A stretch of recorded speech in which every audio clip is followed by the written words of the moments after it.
real estate is easy to buy, more difficult to sell. Pages used to exist. We used to make calls through that, and honestly, it was an amazing time. I used to love going through those yellow pages. I remember. So there used to be a thing called a telephone directory, which is as archaic now as the dinosaurs would be. You don't get to see them anymore.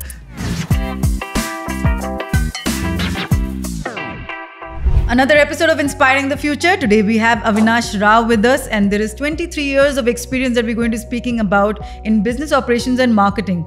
So before I begin anywhere else, let's start with his new startup that we are going to be discussing. There is, I think, something new, something exciting that you have begin. Yes. And before that, thank you so much for being here, and thank you for taking the time out for giving us the inspiration. Pleasure is all mine. Thank you for having me. I've been seeing your shows, and I think you're doing a fantastic job. Thank you. As the name suggests, you're truly inspiring. I think it's fantastic. So look forward to a fantastic session today. Perfect.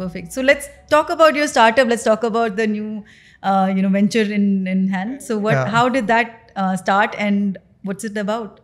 So after 23 years actually, of working for someone, decided that we should do something on our own. So me and my founder said, okay, let's start something. So we've been on the customer facing side for a very long time. We understand real estate for a very long time. Yeah. We said, okay, let's make real estate accessible to everyone. Everyone in India loves real estate, but it's difficult to buy sometimes. It's even more difficult to sell. So the idea of Alt DRX, which is Alt Digital Real Estate Exchange, where for the first time people will be able to buy and sell 1 square foot at a time. Meaning you can buy 1 square foot of real estate anywhere in Bangalore at a price as low as 10,000 rupees. So you can now invest in real estate like how you would typically invest in, say, the stock market. Yeah, that's the first thing that came to my mind as well. Correct. That's amazing. I mean, that's a really, and sorry, you mentioned your venture name as? Alt DRX. Alt DRX. Okay. Digital Real Estate Exchange. Right. The whole idea is alternate assets. Alternate assets being real estate is like an alternate asset investment class. Yeah. So that way. So how does that exactly work? So I understand like per square feet buying. I mean, of course, but then over a period of time, like how do you like get that entire space to yourself? It's very simple. So you go on to www.altdrx.com. You put in your mobile number, email ID, get registered, complete your KYC, that is your key details with respect to your Aadhaar card and PAN, and you can go in, put money in your wallet, and you can start buying real estate. Meaning there are opportunities that are available. There is an opportunity for land investment, that is prime land investment in Bangalore, north of Bangalore. There's an opportunity in the residential apartment in north of Bangalore where you can buy 1 square foot also. So meaning from 6,500 rupees to 10,000 rupees, you can just invest and own now 1 square foot of real estate, prime real estate in Bangalore. It's as simple as that. It's all digital. You don't need to sign a single piece of paper. You don't have to, everything is done online. Everything from you logging in to getting your digital contract in your hands, literally in your hands, meaning virtually in your email ID. It's all available digitally today. Excellent. I think that's an amazing project, and good luck to you. I think it sounds amazing, and it is a huge investment for people, right? The real estate is something that I think everybody dreams of and wants to be a part of, and wants to own a house or a land or a plot at some point in their life. And it's very difficult because the entire planning, I mean, of years of planning kind of just goes into when it's going to happen. Correct. I think this just makes it a lot more easier. So is it as easy to sell as it is to buy? Yeah, true. So we thought about this, right? You rightly said it. Real estate is easy to buy, more difficult to sell. So the logical conclusion of investment over here is that you should be able to trade 1 square foot, right? So you bought 1 square foot, and now we are going to launch our trading exchange where people will be able to buy and sell in the tertiary market that same 1 square foot. Say you own 1 square foot of prime land, you will be able to place a sell order on the platform and somebody else can come and buy that 1 square foot. So that is also being made available. So overall, it will be an end-to-end platform where from investing to liquidating your investment, all that can be done on a single platform. Amazing. I think it's a really good concept. And right, like you rightly said, you have 23 years of experience in real estate and telecom. I suspect. Correct. So I think that's a very good space to kind of understand the entire market for you to be getting into something like this. So that's amazing. So kudos to that. We'll come back to this for sure. Before that, I want to know how we reached here. So I would love to know, 3 events in your life that actually changed the kind of person that you are or made the kind of person that you are today. I know 3 is very less and it's mind-boggling to kind of put those 3 in one place, but the first 3 that come to your mind. Okay. So I won't make it very filmy, but yeah, I started, I did my first sale when I was like 14 years or 15 years old. Oh, wow. Okay. I started selling computers, branded computers. So many in this generation would not relate to the fact that there used to be an assembled computer and there used to be a branded computer. The computer's name was PCL, Pertec Computers Limited.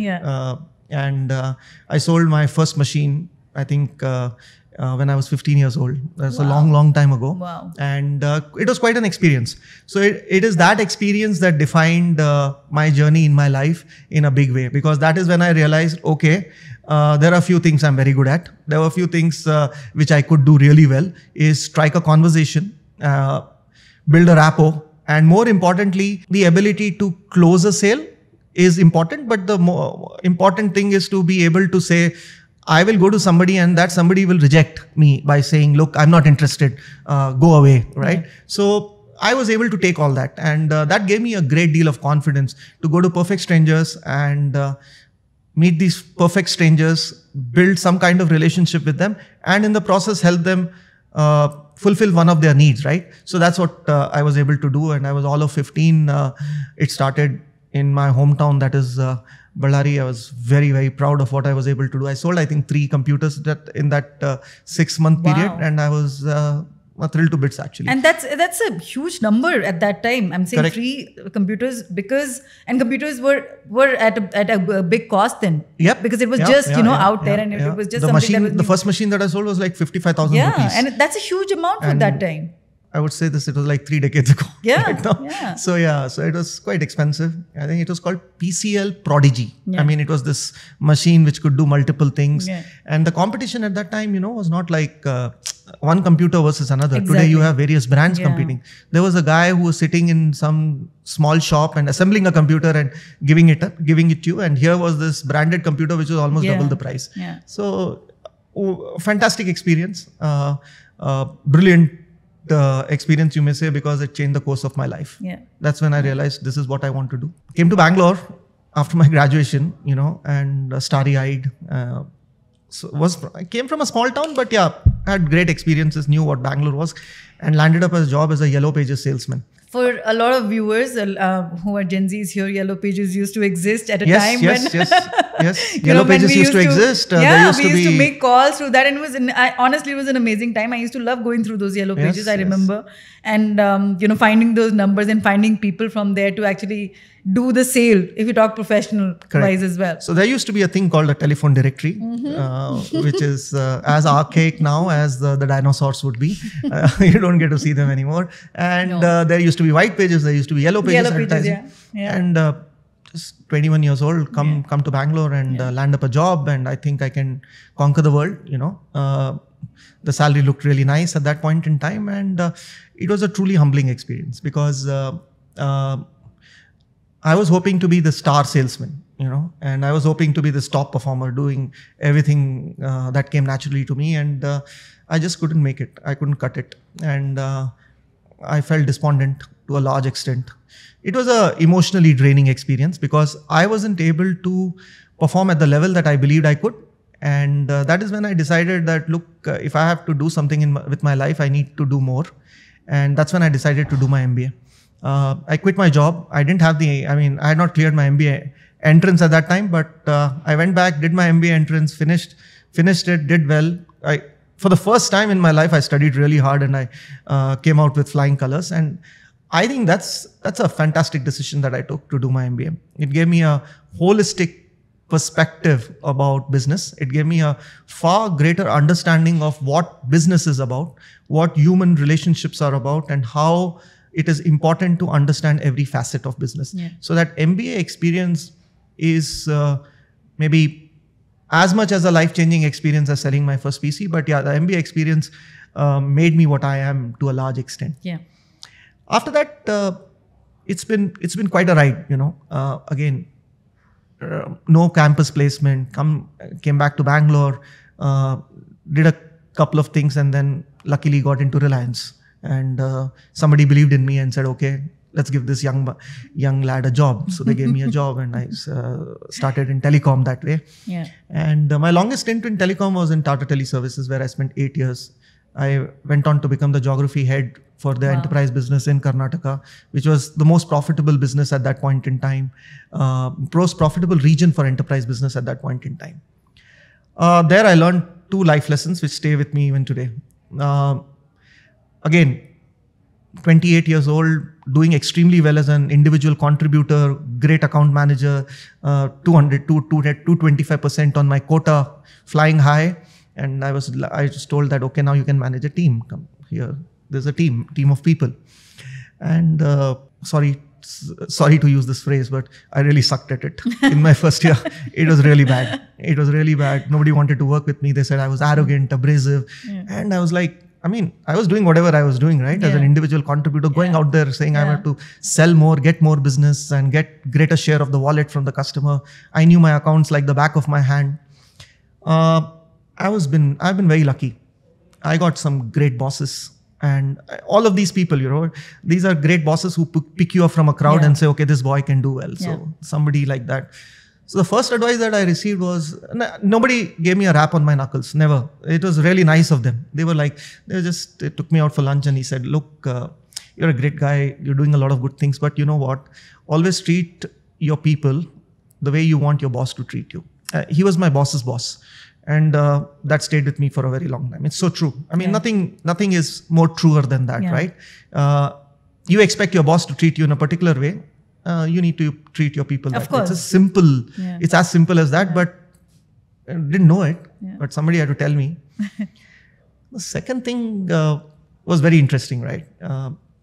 When you're a good salesperson and where you're individually driven, you're always wanting to be right. Yeah. You're always wanting to have that, okay, I'm better than the rest. In hindsight, it looks very funny and it looks churlish, but that's how you become and get to where you get to. Yeah. So this other senior boss of mine told me, look, it's not necessary to be right. And it's not necessary to tell somebody that they're wrong. Yeah. What is important is to get your people to the best that they can. To get the best out of them, you need to always look at the positives. Yeah. So I think these two aspects, right? These 2 aspects have stood with me and held me in great stead all my life. So life has been a combination of great experiences, meeting some great people.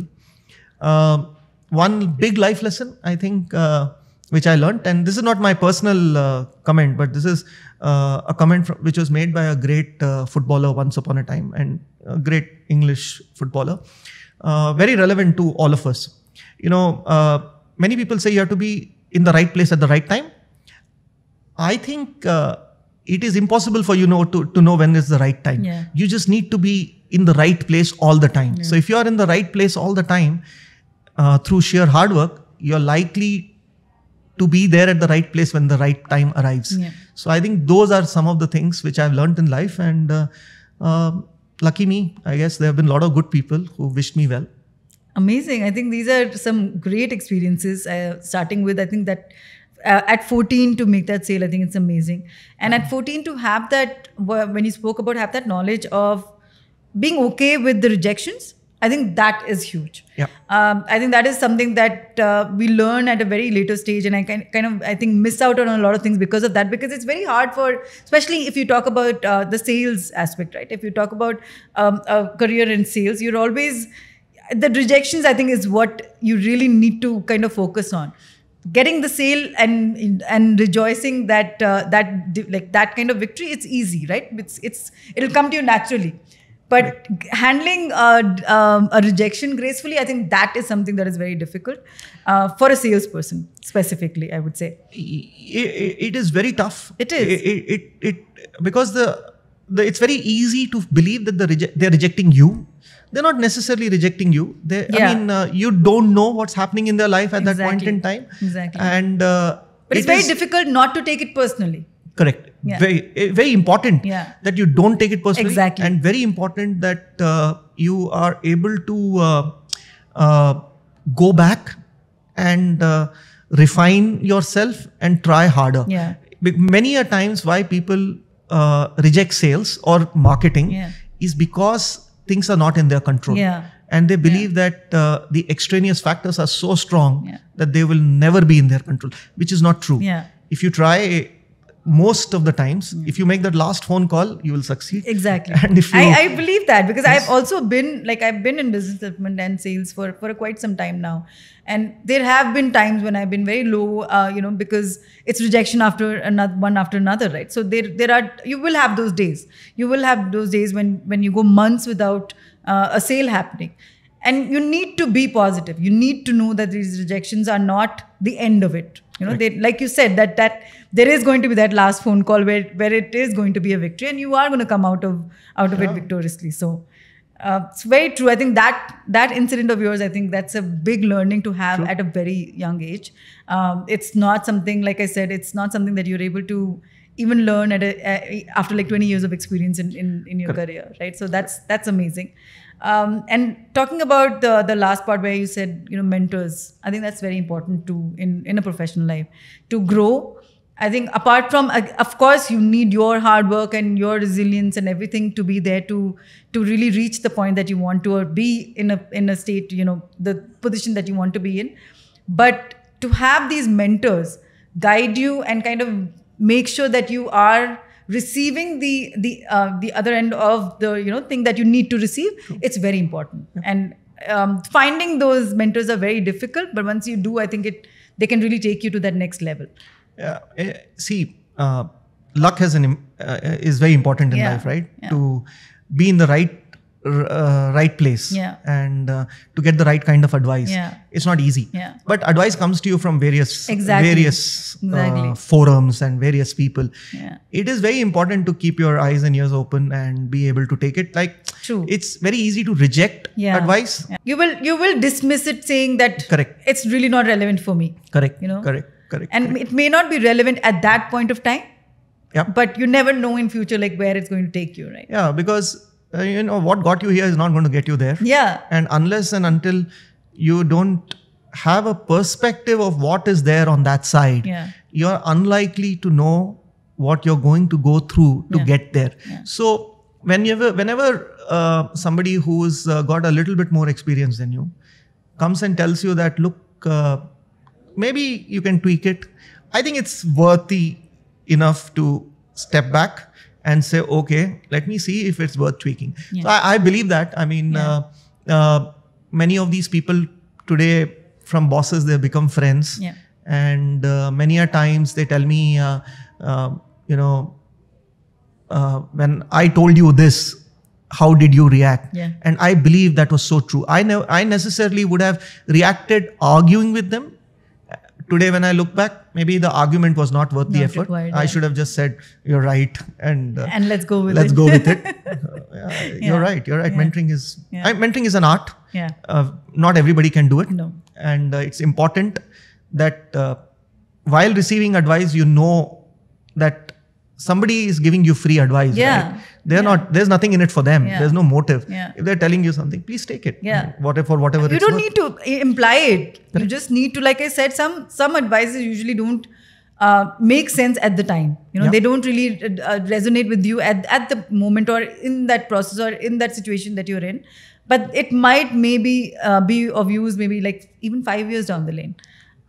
Truly, you never know when that advice is going to be useful for you. Correct. I mean, if you believe in the philosophy that a guru gives you light, shows you the way, the path to light, then I think there will be many gurus in your life. And if you're those lucky people who find one guru, great. But many of us who just go through life getting various gurus, I think it's good enough. And I think that statement, what you said, or that life lesson that you spoke about, where being at the right place at the right time, or being everywhere and making sure that you are at the right place at the right time. I think that implies for even your advisors.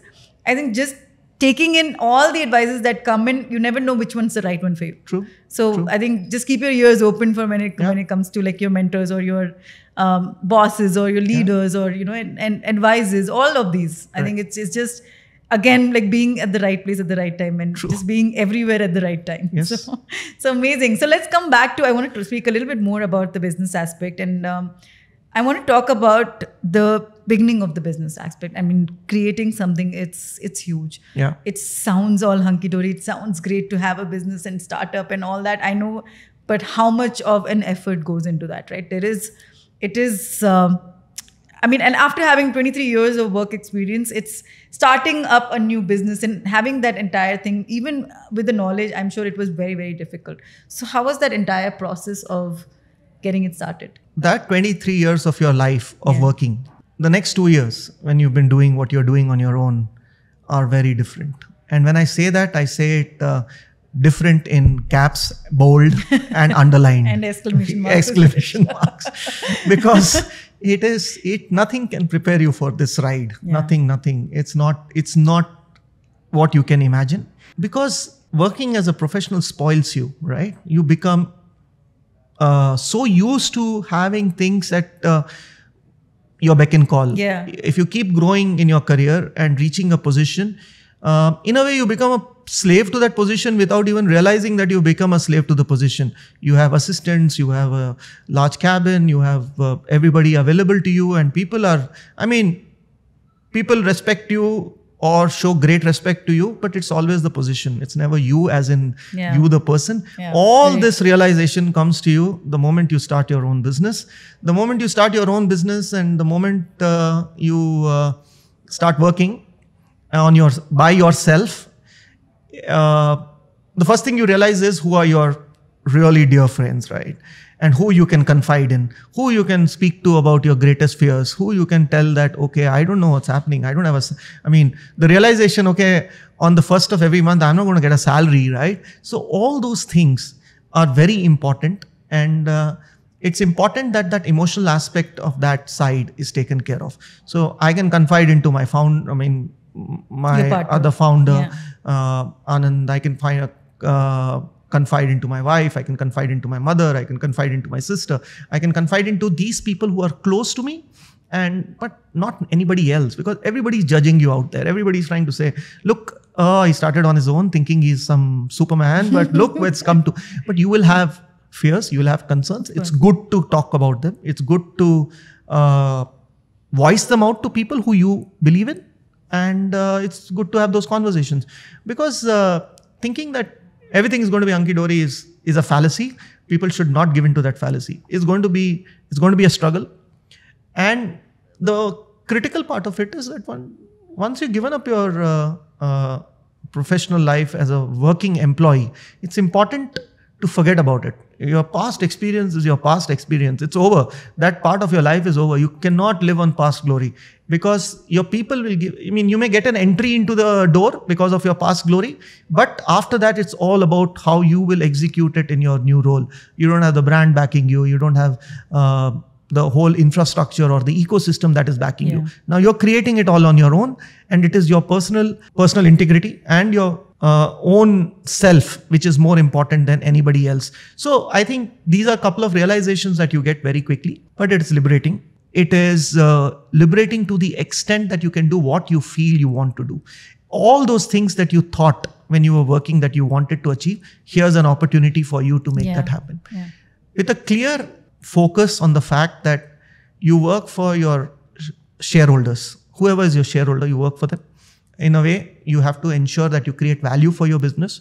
You work for your customers so that you create a valuable product, and you work for the people who believe in you and who work with you. So when you work with all these people and you are willing to create value for them and willing to burn the midnight oil all over again and believe that you can go back to being that person who started what he was when he started his career, this journey is a great ride, because it's a great learning experience. Whatever the job does not give you in terms of freedom, in terms of new learning, new experience, and most importantly, being able to do some 20 other things all by yourself, is this entrepreneurial journey that is going to give you. So the last 2 years have been fascinating. They have been huge amounts of learning, massive learning. But there is one clear understanding that if you can think about it, and if you can believe in it, and you have the conviction, there's very little you can't do in our country today. It's a land of great opportunities, and I strongly believe if you have the right conviction and the ability to stay the course, the universe will conspire to make you successful, right? Yeah. So I believe in that, and last couple of years have been fantastic. If I have to look back, maybe I could have started earlier. Maybe I would have been far better at it. But you never know, right? You never know about these things. Yeah. So I cherish those 20 But like odd you years. said, I think that also depends on the universe. I think that is something that Correct. it was meant to be. Yes, you're right. Happening at the time that it did happen. Because maybe if you would have started, I'm just giving an example. Say you would have started right before COVID. Yeah. I mean, that would have been a disaster. You would have been, it would have been even more scarier. You still would have made it. It's just that it would have been a lot more scarier. Yes. Because everything was, nobody knew what was going to happen at that point of time, right? Those 2 years, everybody was freaking out about if the world was going back to the way it would be or not. Correct. So I think all of it was to happen when it did happen. And you're right. If it happened around that COVID time, but it was the phase 2 types, and it was receding, and people had learned to live with COVID. You actually bang on, because ultimately it is important for us to go through all the experience that we go through. I cherish those 23 years. I think they were the foundation, and that gives me the confidence to do what I'm doing. So today. I think both are equally important. Truly. And I agree, like that, when you said, like, I'm sure, I personally haven't been on that side of it, but I'm sure when you're moving from a job to thing, it's like starting from scratch, right? Correct. That whole respect that you spoke about, that respect of the position that is there, that is not there anymore. So there is that entire, what you built for yourself needs to be built all over again. Yep. You're building yourself, you're building your persona and what you are, I think, from scratch when you start a business. And, you're right, absolutely right. That itself must be exhilarating. I mean, that's an experience by itself. It's hard. I'm sure it's crazy hard. It's tough as hell, and it can put you in a trauma, for lack of words. But it is a place where you will find joy.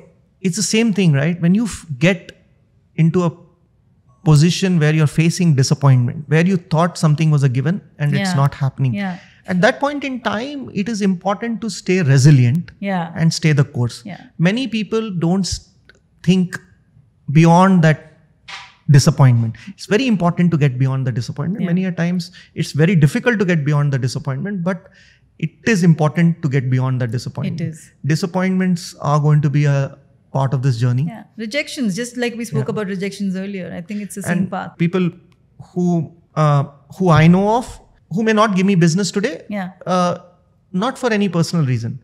It's just the nature of business, right? Yeah. So when that happens, you feel really sad. Yeah. You think that I thought he was, he is your friend. Yeah. He is not compelled to give you business. Exactly. And he does not need to give you business because he has his own business to run. Yeah. So these realizations come to you with experience. Yeah.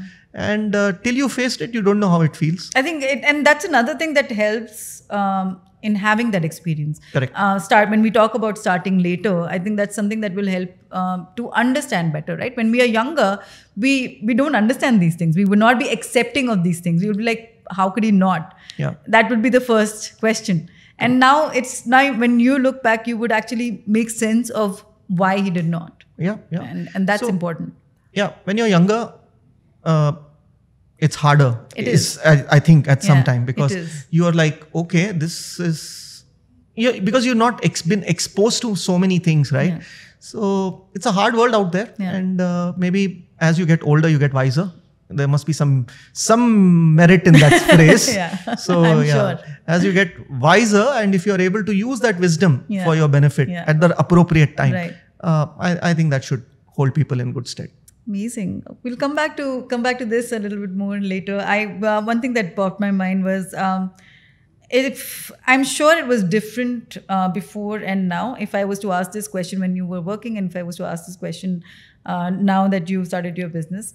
If there was one aspect of yours that people would rely on you for, or one superpower of yours that people rely on you for, would it have been different before to what it is now? Is my first question to you. Not really. Okay, so what is that one thing that everybody can rely on you for? So I think I'm very resilient and I'm very committed. Both resilience and commitment can be used interchangeably. Yeah. Like in my first job, in Reliance, when I was given a farewell speech by my boss's boss again, he said, one thing with Avinash is that he's very committed, is what he said. He said, no matter what happens, if you give him a task, if either it will get done, and if it is not done, he'll come back and tell you why it is not done. So it's very good.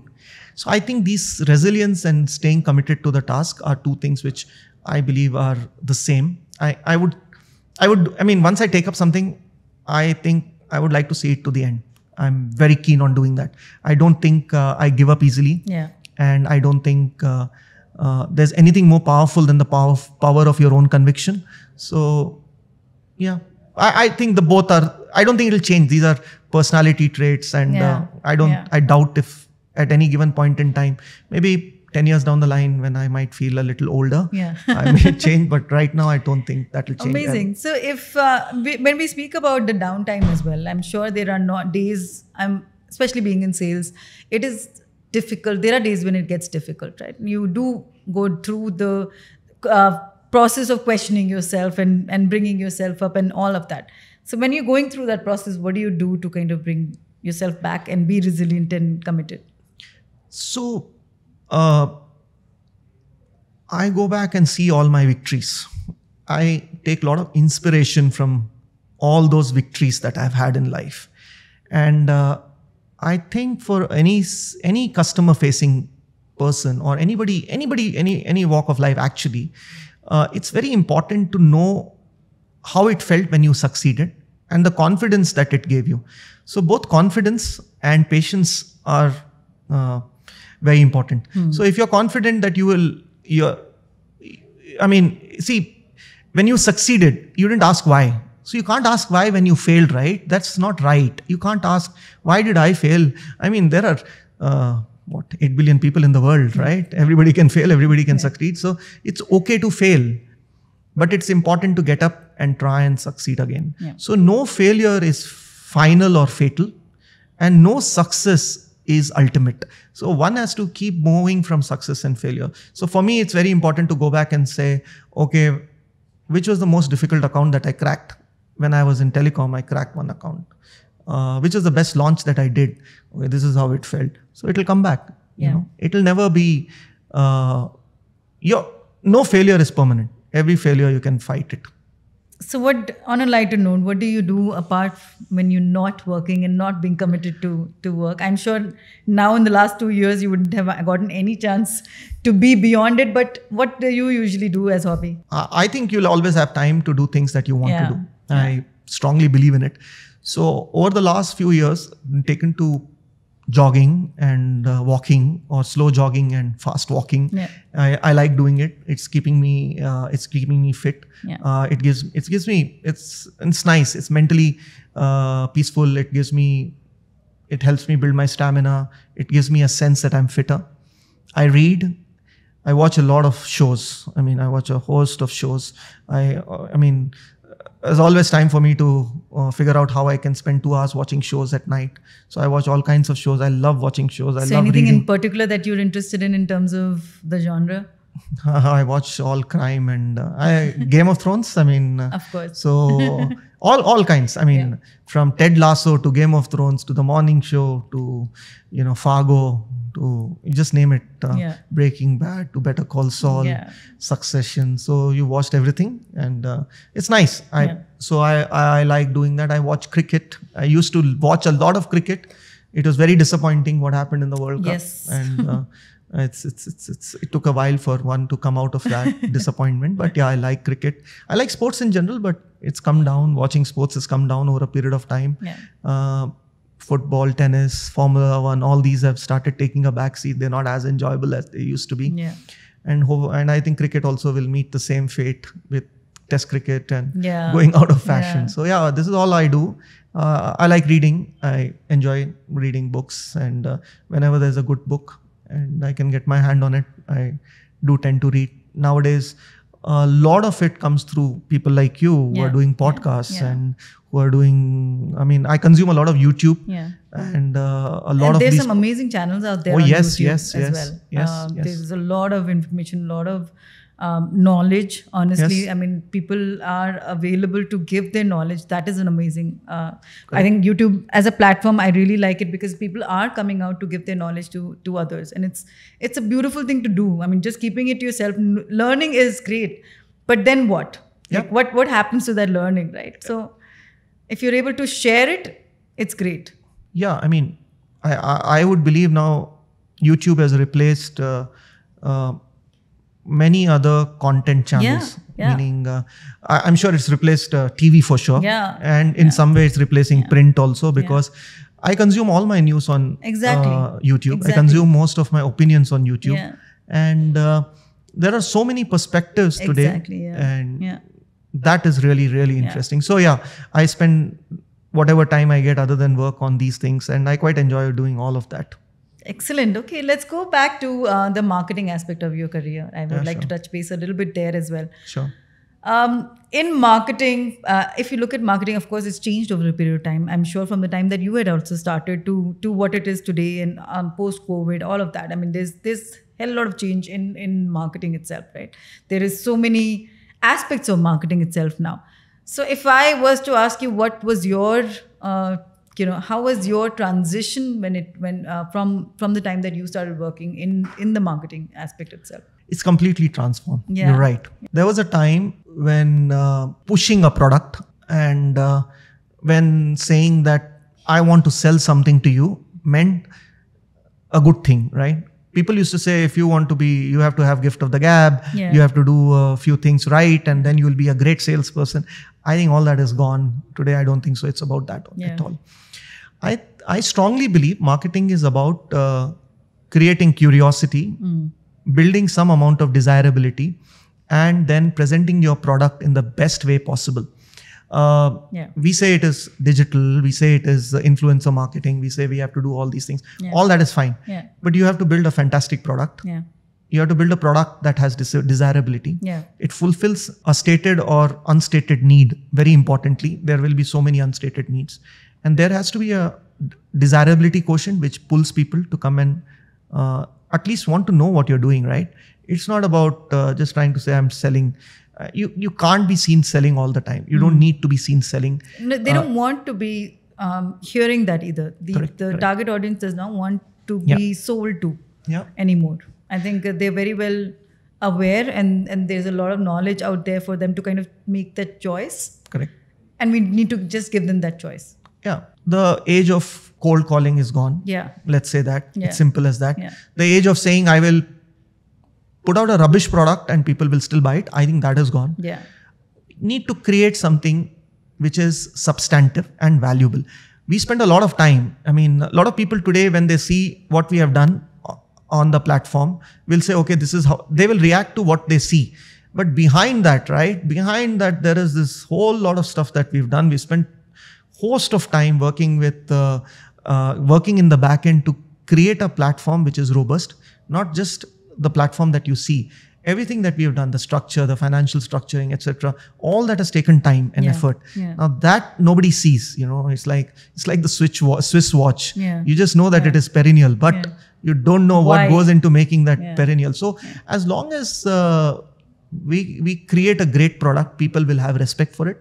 As long as we can tell a good story where people believe that it is relevant to them and they believe that what you're doing is honest and truthful, there will be a lot of resonance. Many a times there is this tendency to do stuff which is a quick fix. I think those days are gone. I don't think Indians are going to lap up bad products. Indian consumers are smarter than most consumers in the world today. And they understand value for money far greater than anybody else. So what has significantly changed in marketing is that focus on quality, focus on product, be able to build value in your product and create a desirability quotient will certainly help you. Yeah. Doing run-of-the-mill stuff, I think, is going to be passé very soon. Amazing. So if we talk about real estate per se, since the time that you had been in there, how has the marketing changed in the real estate aspect of it? Is it? I mean, I still see a lot of hoardings. I think that has always been like the major aspect for real estate, right? Major aspect for marketing for real estate. I think that still exists. But apart from that, is there, has there been a big shift? As an industry, there is a lot of transformation that is taking place. Yeah. When you say you see hoardings and you see real estate hoardings, that's a good thing, right? You at least have a recollection that you saw an apartment being up for sale. So that's good. I mean, it's given you a reminder that, look, there was an apartment in North Bangalore and you saw it in a hoarding near Lalit Ashok, for example, and you are interested in that apartment. But most of real estate marketing today is moved to digital. Most of it is consumed digitally, and most of the customer acquisition is also done digitally. Most of real estate today is sold in a manner wherein you can actually go and buy an apartment online without interfacing with an individual. A lot of effort is going into that space. So there has been a transformation. Earlier, what would you think? You would think a big 4-page ad in the newspaper. You would see it in all the leading dailies. You will see it in hoardings. You will see it you will hear it on the FM, and you will say, okay, I'm interested. You will go visit and buy. Today, I think most of it is just used as reminder medium. Most of the conversations today are happening digitally. So that is a big change that has taken place in real estate. Also, I think it's become more targeted. Unlike spraying and praying earlier, today I think it's more targeted. There's a more focused way of marketing. It's like how FMCG was when it started to what FMCG is today. The same transformation is taking place in real estate too. So it is transformed, and the digital space is going to occupy far or get a far greater share of the wallet than what would typically go to offline media. So that is one. And the other thing is it's become, I mean, a lot more customer orientation has come into real estate, far greater. So your moment of truth recognition is far greater today than it was earlier. It's not by default that you will just sell out a project, right?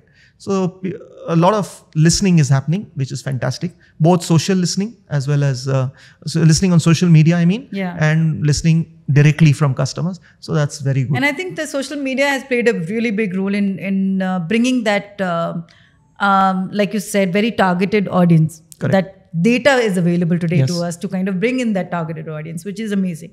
I think that is why that will help a lot, I think, in taking that share of market in the digital space, like you said, for real estate. Correct.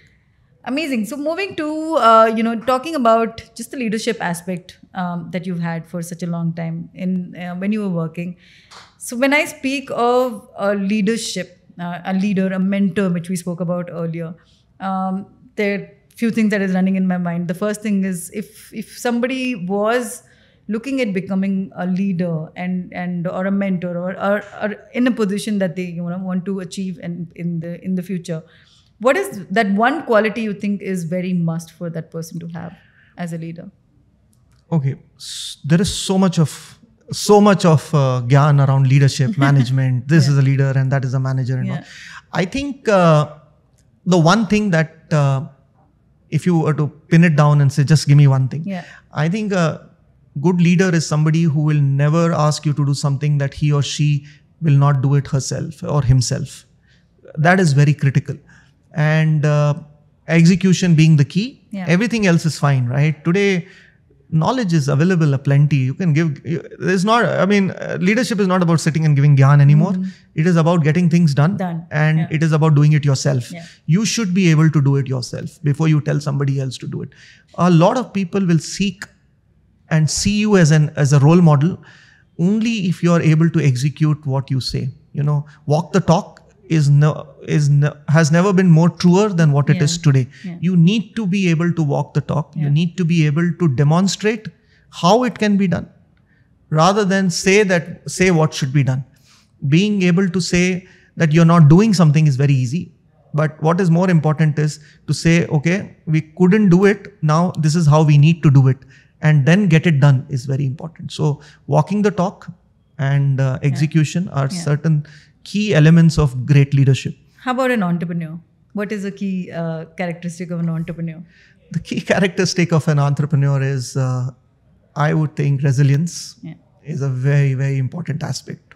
Being resilient, and when there is complete chaos around you, being able to just believe that, why did I start this? And now how do I get there? So chaos is good. There is good chaos, there's bad chaos, but there will be a lot of chaos. So stay focused during the time of chaos and stay resilient. These are two things which are very critical. Amazing. Okay, let's talk about talking about leadership mentors and all. So if I was to ask you about your mentors or people that you would look up to, is there somebody specific that you would be able to point out to, or? Yeah, I mean, there are so many. Of course. People who've touched my life in many ways. Like I told you, these are my bosses who I looked up to for a very long time. One of them remains a very great friend. His name is Ramakrishna. He's heading Tata Power. He's holding a very senior position in Tata Power. Wow. Excellent mentor, excellent man. Told me a lot of good things in my life and helped me when I needed it most. So that way he's been always there whenever phone call away. So that way. So that is him, right? Yeah. So like that, you have to be lucky to have somebody like that on your side when you need somebody. So that would be one. And over a period of time, there have been quite a few of them. I mean, it'll be a very long list to name them. But yeah, this is somebody who I've stayed in touch with over the years. And he's been quite a support system. Amazing. Great. Excellent. We're coming closer to the end of the show. And of course, just to pull back to the business aspect of it, your startup itself. So what challenges are you facing now in terms of the entire startup? What is internally or externally or with the entire process? Is there any specific challenges that you are facing right now? No, we just we have so much to be done, right? Yeah. So there will always be a dichotomy in what needs to be done and the kind of resources that you have. Yeah. So how do we optimize our resources and how do we overcome, it's never been truer, the difference. You must have, as a trainer, you must have taught people what is urgent and what is urgent and what is necessary, right? Yeah. So in a startup, you think everything is urgent and everything is necessary. So given the resource constraints, how do you optimize and how do you ensure that you do what is imminent and what needs to be done today and what can be put off till tomorrow? It's very critical. So that is one of the challenges. And because growth is tough. Yeah. Sustenance is relatively easier. So how do you grow with resource constraints is one of the key things that you learn in a startup environment. And that's something that we keep grappling with every day. Every day we grapple with it. Every day we try and make that work for us. So amazing. That's one of the things. So good luck to that, I'm sure. Thank you. I mean, it's a great concept. Honestly, when I heard it, it makes a lot of sense, especially I think for the Bangalore market where people are willing to buy. I mean, real estate is booming always. I think this is one market where I've seen people are always willing to buy and I always have that whole dream home concept, right? Correct. Like that's something that we cannot get out of our minds, and I think this project of yours is going to be amazing. So good luck for that, for sure. Thank you so much. So before we close the show, for sure, there's one thing that I would want you to leave our audience with is a growth hack, if I could say. So one thing that could help them, bring their dreams into reality. Certainly. Before I answer that, can I just take a minute and tell you? I mean, just take away from what you just told me about Bangalore real estate being desirable. Please. You see, real estate is hyper local, right? Yeah. What we've learned through our platform today, and which is very critical, is that the first two cities where we have interest in the opportunities in Bangalore are Bangalore and Mumbai. But the next few cities that we are seeing interest are Lucknow, Patna, Indore, Ahmedabad, Calcutta, Pune, then Hyderabad and Chennai. So basically, it is not just democratizing ownership. It's basically something which is hyper local now can be pan India. So the platform has the ability to go pan India, where people in these parts of the world or parts of India can invest 1 square foot at a time in Bangalore, right? Everybody must have thought, I want to invest in Bangalore, great real estate market. But how do I invest in it? Where do I invest in it? I don't know anybody over there. So just forget it. I'll just invest somewhere in Indore, right? So instead of that, today they can invest. So it's a big thing. I mean, it's a learning for us. We also thought we'll get more people from Bangalore, but only 45-50% of our consumers today are from Bangalore, whereas the rest are from everywhere else. Are from everywhere else, including Mount Abu. Wow. Okay. Wow. Amazing. This Gen Z question, right? Very, very nice. Very good question. I don't think I can tell them anything. I mean, honestly, this is a great generation. It's a generation where things are, it's a starry-eyed generation, and it's a generation that will make India very, very proud. I believe that, significantly believe in that. And we look at young people today, and they are inspiring. They are significantly inspiring. I just love to work with young people. They have great ideas. But if you, again, pin it down and say what they should focus on, and because India is going through this entrepreneurial revolution, right? You know, people can become entrepreneurs at 21, 22. There are people who have become unicorns at 21, 22. So obviously they're doing something really right. The only thing that I can think of is focus, and focus in execution. Many of the young people that I meet today, they want to do everything under the sun, and they want it to be done yesterday. I don't think it can work that way. It is very important to develop a great skill set. It's very important to stay focused on what you want to do. If you don't stay focused on what you want to do, it's likely that you'll get lost. You'll still find your way, but if you stay focused, you're better off. So I think if they stay focused, and then they believe that whatever they're focused on, they can execute, they would do really, really well. So that's maybe a simple, small piece of advice from my side when that comes to younger people, I think. But who am I to give them advice? There are some fantastic people over there. Amazing. Thank you so much. I think they would have had a lot of takeaway from today's conversation. The way that you have built your career, your life, and how you've been resilient and committed to everything that you've done. I think it's commendable, and there's a lot of takeaway for sure from today's conversation of ours. And I'm sure the Gen Z is going to be very happy to be listening in today. So thank you. Thank you for being here. The pleasure is all mine, and thank you for having me on your podcast and having me over here. You're a wonderful host, like I said, and all the best to you and your team. I hope you create more content and bring more lovely stories to all of us. Of course. Thank you so much.